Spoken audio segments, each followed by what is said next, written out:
Kan lihat urang perdamaian. Jadi minta solusi supaya betul-betul perkaranya. Cing tahu taboh ramai-ramai, mufakat ramai-ramai, musyawarah untuk betul-betul buat anak-anak itu kalau. Ini kalau nak solusi. Nyo ibu doji ya lawan gam. Malik mamukan muda ke mana nak mengikut itu. Jadi nak pengikutnya, nak urang itu ramai yang ikutnya. Jika ime urang yang berkaji itu, jika itu no karu, burto, bicak, kau nak jawab? Dia nak jawab.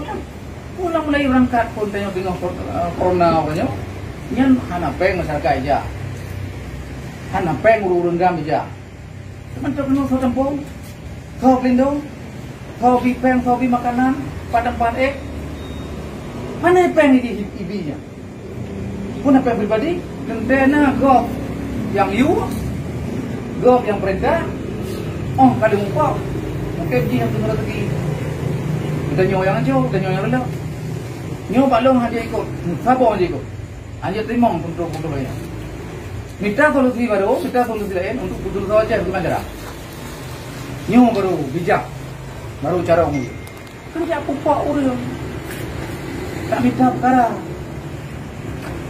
Naik kamu nyebut dengan hotel kali kejadian. Ada nyokan perkara duro, nyok perkara jip sejarah. Nak tu tahu naik fikir kali.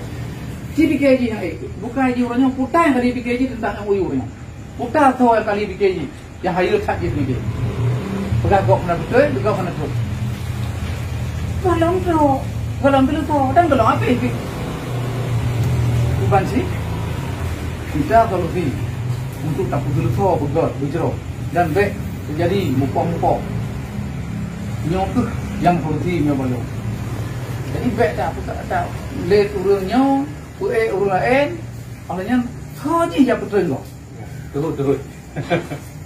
Ini tu yang betul ni. Nyorang je hotel dalam perampak je. Betul. Puja tu aje, puja batan je, hotel ke pegotnya. Hai demi tegar je, tapi kalau dia yang betul-betul masalah, minta solusi untuk betul-betul masalah, bukan pegat masalah. Terima kasih. Assalamualaikum warahmatullahi wabarakatuh. Waalaikumsalam.